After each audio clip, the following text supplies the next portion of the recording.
La forma en que murió Bonifacio VIII y la certeza de que el rey Carlos II permaneció indiferente frente a su caída causó gran temor entre los cardenales güelfos. Como nadie quería correr su misma suerte, 9 días después el Sacro Colegio se pone de acuerdo en la identidad del nuevo papa.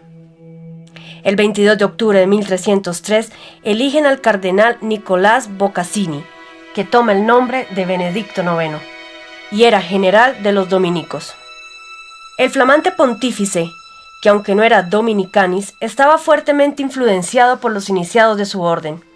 Intenta llevar adelante una política conciliadora con el rey de Francia e iniciar la reforma de las escandalosas costumbres golem que reinaban en el alto clero, pero es envenenado con unos higos antes de cumplir el año.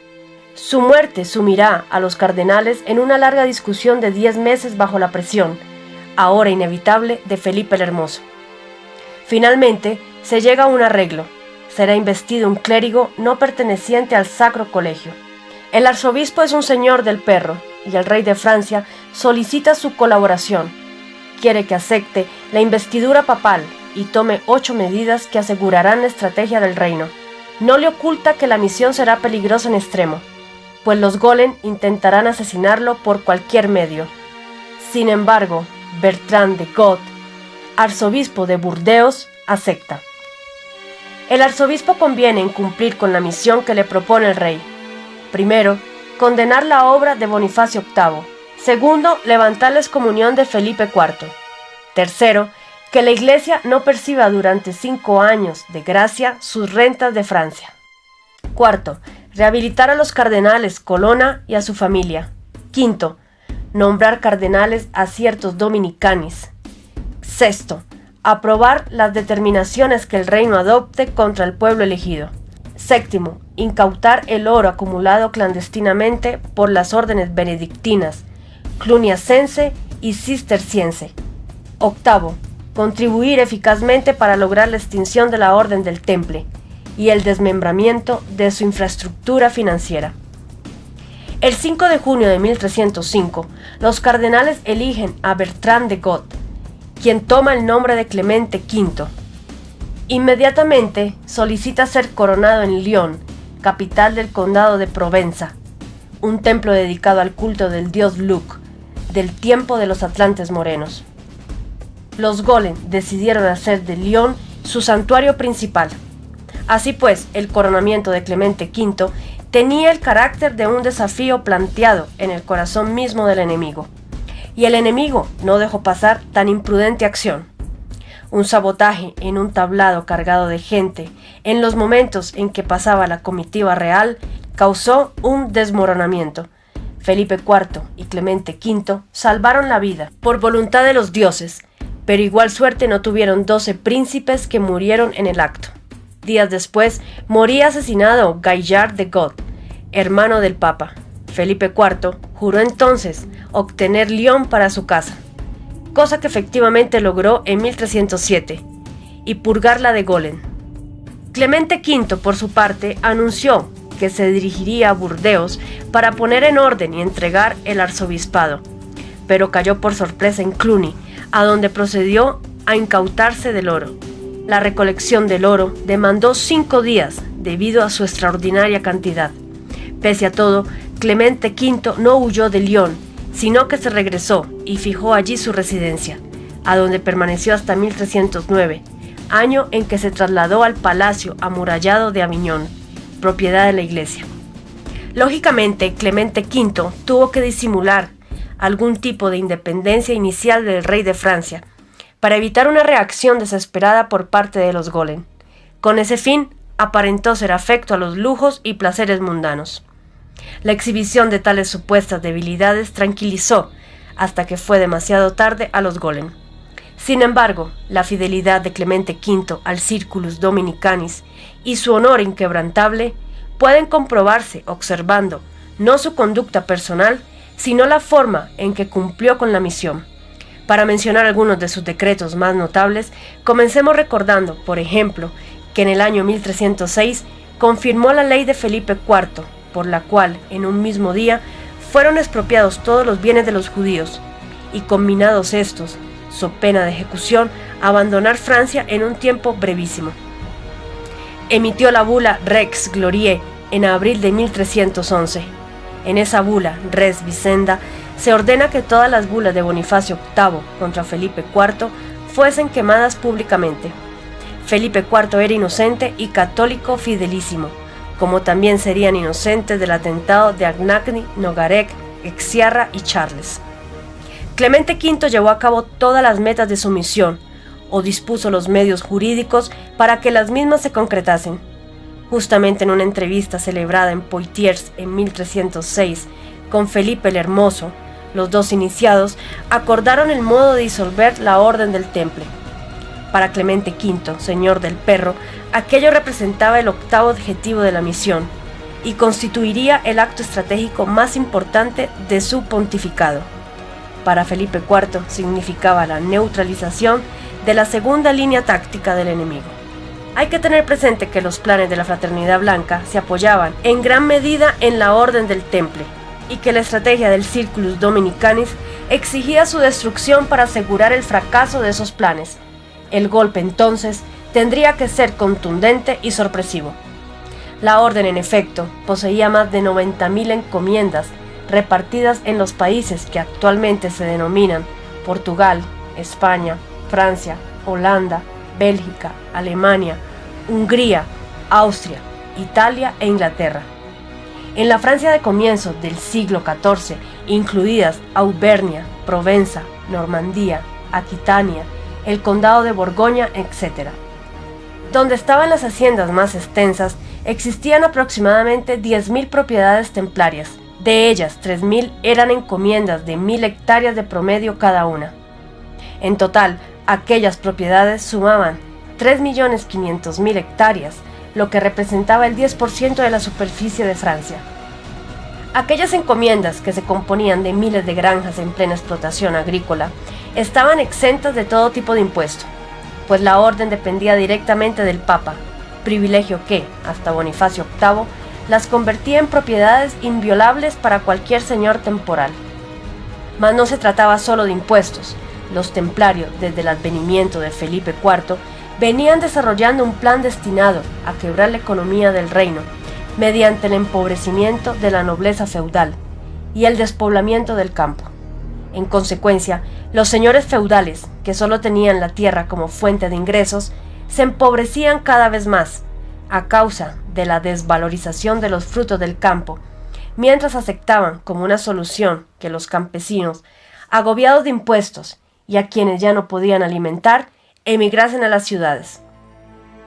Cabe agregar que la economía antinacional de los templarios se complementaba en su capacidad destructiva con la ofensiva comercial lanzada sobre Francia por las ciudades italianas.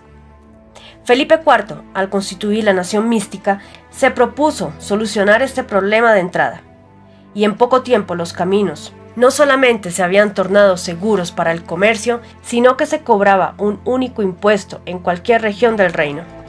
Aquellas 90.000 encomiendas de los templarios estaban atendidas por 30.000 monjes, 3.000 caballeros y 270.000 laicos, lo que representaba una eventual fuerza guerrera muy superior al ejército nacional de Felipe el Hermoso.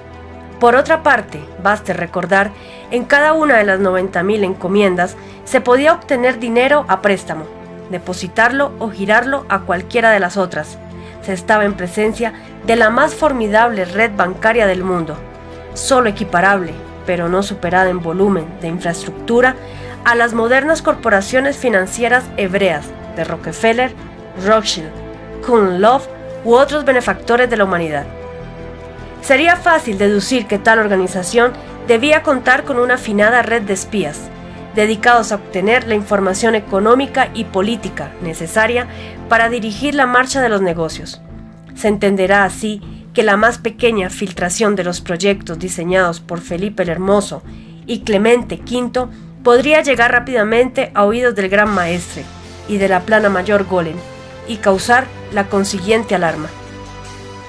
Todos los presentes en Poitiers, los señores del Perro, Guillermo Placian, Guillermo de Nogaret, Guillermo Imbert de París y Clemente V, el hombre de piedra, Charles de Tarsis, y el iniciado hiperbóreo y rey de Francia, Felipe el Hermoso, coinciden en que las mayores posibilidades de triunfar sobre el enemigo dependen del empleo de un arma secreta, la astucia.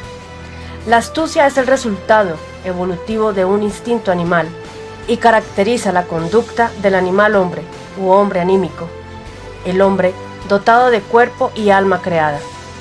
Pero también existen hombres que poseen espíritu increado, aunque en la mayoría de los casos éste se encuentra subsumido en el alma creada, y por eso se dice que tales hombres están espiritualmente dormidos. Ellos también pueden manifestar la astucia anímica, pues el espíritu dormido o estratégicamente confuso es incapaz de impedirlo. Pero algo muy diferente ocurre cuando el hombre es efectivamente espiritual, lo que solo puede afirmarse si se trata de un iniciado en la sabiduría hiperbórea. En ese caso su conducta está regida por el honor, y no solo carece de astucia, sino de cualquier otra característica del animal hombre, tal como la cobardía, la maledicencia, la infidelidad, la mentira, la envidia, la calumnia, la insidia, la traición, etc. Mas, ¿qué es el honor del iniciado hiperbóreo? El acto de su voluntad graciosa, es decir, el acto de su espíritu eterno, que es pura gracia. Ninguno de los presentes, por ejemplo, poseía astucia en la personalidad, pues el honor los había guiado a lo largo de sus vidas, y ahora demostraban un acto del más alto honor al luchar con todas sus fuerzas por el triunfo del pacto de sangre. Pero los golem conocían esto, y contaban con la ingenuidad de los iniciados hiperbóreos para derrotarlos. Ellos, en cambio, eran pura astucia, y su principal arma se llamaba engaño, pálido reflejo del gran engaño con que el Dios Uno disfrazó su miserable creación. De allí que no esperasen jamás una reacción astuta procedente de los iniciados, a quienes creían siempre dispuestos a ser engañados y traicionados. Sin duda los golem cometían un error de apreciación al confiar en el honor de los iniciados hiperbóreos. Según los principios de la guerra, las creencias del enemigo son debilidades que pueden ser explotadas en provecho propio. Los iniciados hiperbóreos carecían de astucia, pero sabían qué era la astucia, y podrían emplearla como arma estratégica para sorprender al enemigo. Y el honor de los iniciados quedaría a salvo, porque nada en sus espíritus cambiaría ni afectaría su orientación estratégica hacia el origen. En medio de una acción de guerra, los iniciados habrían jugado con la ilusión, aparentando ser lo que no eran. Si los golem, maestros en el arte de manipular la ilusión del mundo creado, caían en el simple encantamiento de los iniciados, ello solo se podría calificar como explotación del error del enemigo, algo perfectamente legítimo de acuerdo a las leyes de guerra. Con otras palabras, la estrategia exigiría montar una escena con el suficiente realismo como para engañar a los golem. El Papa fingiría proceder de buena fe, pero demostraría estar temeroso de las represalias reales. Haría promesas y trataría de ganar la confianza del enemigo, que lo creería amigo. Felipe el Hermoso, por su parte, representaría al soberano intolerante y ambicioso, procurando atraer sobre sí toda la atención del enemigo. Esto ayudaría al papel de Clemente V. Cuando todo estuvo listo en Poitiers, se levantó el telón y comenzó el primer acto del drama. Este se inició con la publicación de una cruzada contra Andrónico Paleólogo, emperador de Constantinopla, a quien se acusó de mantener el cisma de la Iglesia griega. Con el fin de establecer su participación en la cruzada, Clemente V citó en Francia al gran maestre del Temple, Jacobo de Molay. Una vez en su presencia, con total ingenuidad, el Papa manifestó su intención de concretar la vieja idea de Gregorio IX, de fusionar todas las órdenes militares. Tal idea, por supuesto, causaba horror a los templarios, pues la integración con una orden esotérica pondría sus secretos al descubierto. En pocos meses, Clemente V conseguiría que el jefe golem no desconfiase de su buena fe. Enguerrand de Marigny y Guillermo de Nogaret fueron elevados a los dos más importantes puestos de Francia, coadjutor del reino y guardasellos del rey, respectivamente. Con ese poder, pusieron en práctica una operación secreta que tenía por objetivo la ejecución de una acción simultánea y eficaz en todo el reino. Tal acción se concretó el 13 de octubre de 1307, cuando todos los caballeros templarios de Francia, incluido su gran maestre, fueron detenidos bajo la acusación de herejía. Mientras el gran maestre recibía solicitudes de los caballeros para resistir el arresto y vacilaba sobre la actitud a asumir, Guillermo de Placian le entrega un mensaje donde el Papa le garantiza su ayuda y le aconseja que renuncie a defender a la orden y se someta a su voluntad. Es así como el gran maestre ordena rendirse a todos los caballeros, y él mismo confía en la intervención papal. Felipe el Hermoso, sin resistencia, sus tropas ocupan todas las propiedades templarias. El terror cunde en la orden enemiga, cientos de caballeros y monjes son encarcelados. Por este firme procedimiento nadie duda de la seriedad de la acusación, y pronto se consigue reunir suficientes testigos y pruebas como para asegurar su liquidación. Además de la Inquisición, Felipe el Hermoso convoca a los concilios provinciales, a la Universidad de París y a los Estados Generales para juzgar a la orden. De ese modo, al ir emergiendo de las tinieblas de su fundamento diabólico, todo el pueblo de Francia asistiría a la exhibición de la filosofía secreta templaria y conocería sus costumbres depravadas. Pero lo más asombroso quizá sea que durante ese lapso los templarios continuasen creyendo que un acto salvador de parte del Papa los libraría de la condena. En el proceso se consigue probar que los templarios profesan las siguientes ideas y costumbres. Primero, los altos dignatarios de la orden sostenían que Cristo, al que misteriosamente denominaban Nabután, había sido un impostor y no el Dios verdadero.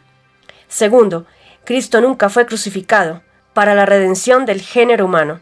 Tercero, la cruz no sería, así, el instrumento de su pasión, sino una creación del propio Cristo Nabután, a la que habría llamado Bruna. Cuarto, todos los caballeros debían escupir periódicamente aquel símbolo del mal. Quinto, renegaban de la Virgen Santa. Sexto, oficiaban la misa según un canon propio y en una lengua extraña, que después se comprobó era el hebreo. Séptimo, adoraban un ídolo hermafrodita de espantosas facciones al que se referían bajo el apodo de Baphomet o Bafoel, pero cuyo nombre, que jamás pronunciaban, sin palidecer, era Vera. Octavo, pretendían que aquel ídolo representaba un Dios más poderoso que Cristo. Noveno, afirmaban que ese abominable demonio les impuso, desde los días de San Bernardo, la obligación de practicar la sodomía, vicio al que se habían habituado y constituía una costumbre natural entre los superiores de la orden. Décimo, el gran maestre y los grandes priores o preceptores realizaban una ceremonia secreta en la que ofrendaban sacrificios humanos a Baphomet, en especial niños. 11. El ritual exigía la incineración de la víctima en un horno dispuesto para tal fin. 12. Con las cenizas calcinadas los templarios elaboraban una lejía humana y la conservaban en secreto como el bien más preciado. 13. Creían firmemente que aquella lejía tenía el poder de lavar la unción de los sacramentos cristianos. En la Edad Media era normal que en un juicio por herejía se absolviesen a los acusados que confesaban espontáneamente, se arrepentían y aceptaban los sacramentos cristianos. En el proceso a los templarios, tal posibilidad fue ofrecida reiteradamente, y muchos se avinieron a confesar lo que sabían. Sin embargo, los dominicanos no estaban dispuestos a permitir que los golems se pudiesen zafar de la trampa. Para ellos, que jamás habían perdonado, no habría perdón. Solo a los templarios, es decir, a los caballeros no iniciados en el culto a Baphomet, se les brindaría la oportunidad de salvar la vida a cambio de su testimonio. Fue así que se consiguió reunir una abrumadora cantidad de pruebas contra los golems de la orden, aportadas por sus propios miembros, herejes confesos y arrepentidos. Y entonces el proceso se tornó irreversiblemente, pues ni el Papa ni nadie podría salvar a la orden, una vez que el pueblo y la Iglesia tomaran conocimiento de sus herejías y aberraciones. De ese modo, los golems de la Orden del Temple fueron exterminados sin piedad.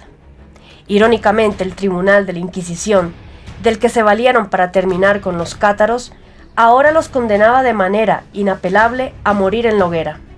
Jamás olvidarían los Golem el proceso a los templarios. Especialmente recordada sería la fecha del 10 de mayo de 1310. Ese día, en el concilio de Sens, fueron quemados a fuego lento 56 caballeros templarios de la jerarquía Golem, maniatados cada uno de espaldas a un robusto poste. El medio centenar de Golem de Sens formaba una larga fila de condenados. Antes que los hermanos menores arrojasen la tea encendida, un caballero del rey Felipe, un monje guerrero y alguna orden desconocida, se acercaba a los herejes y pronunciaba en voz baja unas palabras, que los presentes tomaban como una piadosa oración. Sin embargo, al oírla, el rostro de los Golem se descomponía de odio y algunos prorrumpían en atroces maldiciones. Aquellas palabras decían, simplemente, por Nabután y la sangre de Tarsis. Aquel caballero, que no era otro más que Charles de Tarsis, hizo una señal a los verdugos, y las hogueras comenzaron a arder. Pronto los Golem y sus sueños sinárquicos no fueron más que cenizas, un puñado de vil ceniza que no alcanzaría para lavar el daño causado a la casa de Tarsis. Para completar la obra se requería legalizar el resultado de la estrategia de Felipe el Hermoso. Con ese propósito, el Papa convocó el Concilio Ecuménico de Viena, de octubre de 1311 a mayo de 1312. En la bula Considerantes Dudum declara abolida la Orden del Temple. La bula y el decreto del Concilio de Viena son remitidos a todos los países cristianos para su ejecución. La orden local debe ser extinguida, sus miembros tomados prisioneros y procesados por herejía. En Huelva, el castillo de Aracena es desalojado, y el convento de la Rábida pasó entonces a la Orden de San Francisco. Los principales jefes templarios, el gran maestre Jacobo de Molay y otros 3 Golem, continuaban prisioneros en la casa del Temple de París.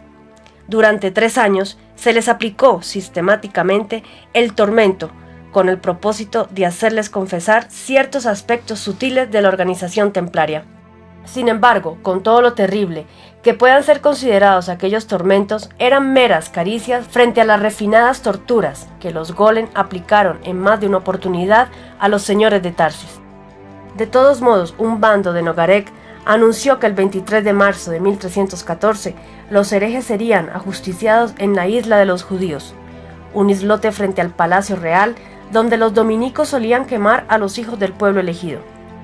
El día señalado, Jacobo de Molay, Godofredo de Charnay, Hugo de Payran y Godofredo de Gourneville, sacerdotes que habían dominado los más secretos conocimientos del pacto cultural, eran amarrados a las estacas y entregados a la purificación del fuego. Felipe el Hermoso, el Circulus Dominicanis en pleno, y numerosos señores de Tarsis venidos desde el sur de Francia para la ocasión, contemplaron la ígnea escena que cerraba una etapa histórica, un periodo caracterizado por los ignobles ataques contra la sangre pura y el espíritu eterno. La conspiración de los demonios se consumía en esas 4 hogueras. El triunfo de la estrategia hiperbórea estaba asegurado.